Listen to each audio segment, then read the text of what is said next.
outreach as well as the guest blogging. And there's something called an anchor text link. I don't know if everyone knows what that is, but it's the actual text that links back to your site. And we tend to use our company name and link back to our website, right? So this is my friend Sean McGinnis, and if you look at the top line, his company is 312 Digital. But he doesn't link there. He links for the key phrases that he wants to rank for.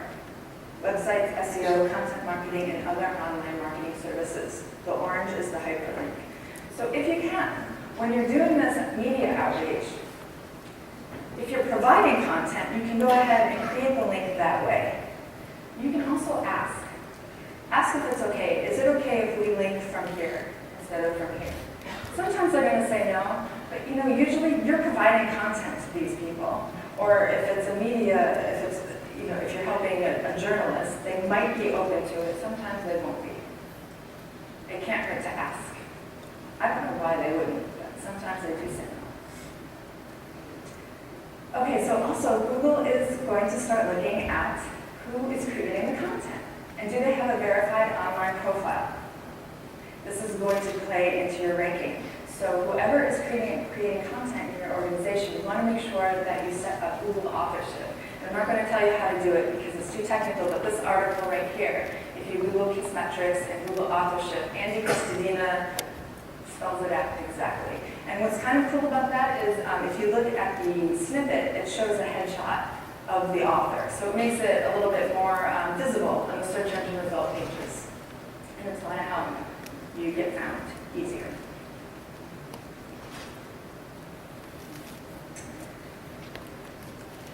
So I'm going to spend just a few minutes on social search, and then I want to leave plenty of time for questions. So can you take just a second to read the statistic? This is why I hate statistics, because seriously, I want to meet the 8% of the people who don't trust their friends and family. Like, I do not believe you. Show me a print ad and prove it. But regardless, we know that search. Did anyone here attend the search panel yesterday? I did not, so only a few people. Okay. There's a lot of jockeying for position amongst the search engines and the social networks to win at the game of social search. And they're trying to include more and more the shares and the links back into your search engine result pages. So things are going on like Facebook and Twitter have signed on with Bing, right? So Bing takes into account your retweets and Facebook shares and that type of thing. Apple just signed an agreement with Bing, right? To be the search, and Bing will be the search engine for Siri moving forward. Google launches Google Plus, and they take into account Google Plus sharing into Google's rankings.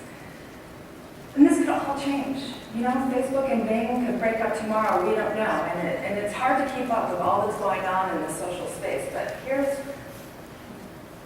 the thing. You don't have to worry about that stuff. Just know that search is getting more social. And in order to do that, in order to stay ahead of all of these changes, the bottom line is build community. And you're probably already doing that. And this is why I'm not going to spend a lot of time on it, because that's a completely different talk. But at a minimum, you should be on Twitter, Facebook, and Google+, absolutely, positively Google+, for your Google ranking. That means that you want to have the bigger the audience, the better, the more shares, the better, the more engagement, the better. It's all going to help your content.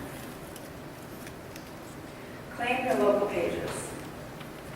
The top one is Google Places, and that's a big one. Yelp and Foursquare. And for other industry niche, there are other niche sites, like in the travel and hospitality, there is TripAdvisor. For restaurants, there's Urban Spoon. But at a minimum, claim your local pages here and get reviews, because reviews is what helps you rise up to the top of the search engine results. I did a search for Chicago banks, and I'm only getting Google Places results here. And the one at the top is the one with the most reviews.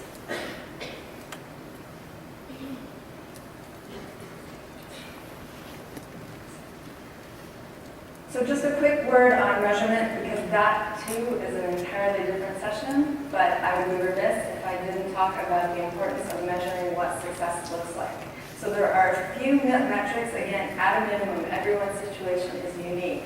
There are a few things that you want to look at to see how you're doing. An organic search is a pretty good one because that's a search that's coming to you through keywords. This is my site that I launched in November, and you can see that once you start doing things really well, the growth is exponential when it comes to organic search. You'll also want to look at your social search. That is also in your Google Analytics. The third item is your MOZ rank, your domain authority. Track that, because that takes into account all of those things. It takes into account all of the things that the semantic search is looking at. And then, of course, most importantly, is the revenue coming in. So tracking your revenue using whatever analytics and platform you're using. Like the hospital, if we go back to the vet hospital, they didn't ask me when I called on the phone, how did you hear about it? Had they could have assigned that $4,000 revenue to that piece of content, right? So I want to leave you with just a few resources. Some of them I've already mentioned. Both Andy Crestodina and Sean McGinnis are really, really smart when it comes to these SEO tools, these tips and tactics. I only scratched the surface, but they share a lot more about that. The Sales Lion, Marcus Sheridan, content marketing. Moz.com is that tool that I mentioned that crawls your site, just like a Google bot would, and it tells you where there might be some errors in warnings. And then Open Site Explorer is the free tool that will give you domain authority.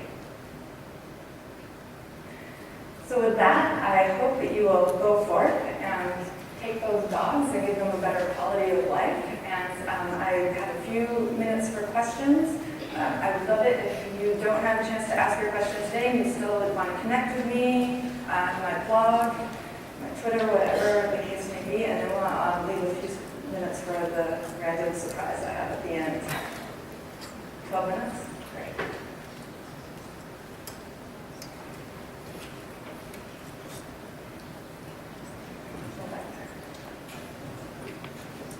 No, go ahead. You're fine.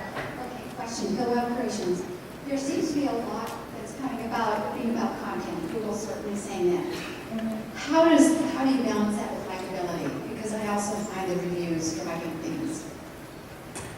The user, like the Yelp reviews and that type of thing? Yes, so like the Google reviews or the people I'll take it. leaving reviews on many different as platforms.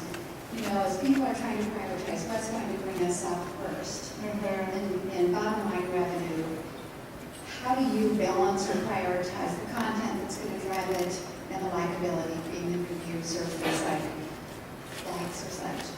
Well, I find that every business is different, and so you really need to take a look at how people are searching, what keywords are typing in, and what is coming up. So I really find with restaurants and much more on the B2C side that reviews weigh in heavier.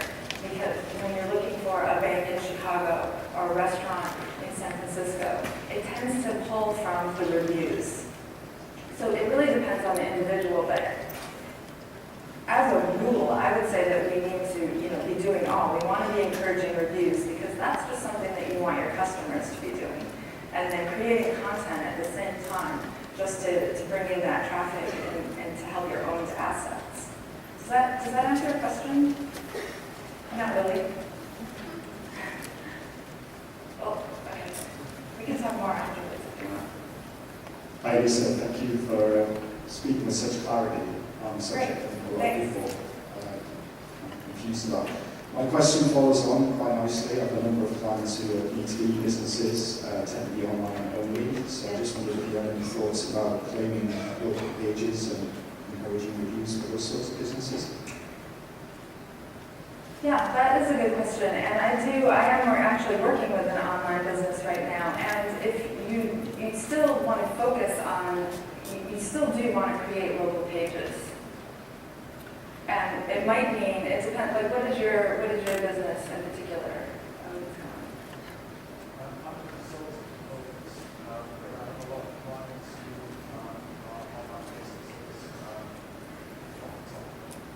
It could just be a lot of work if geographic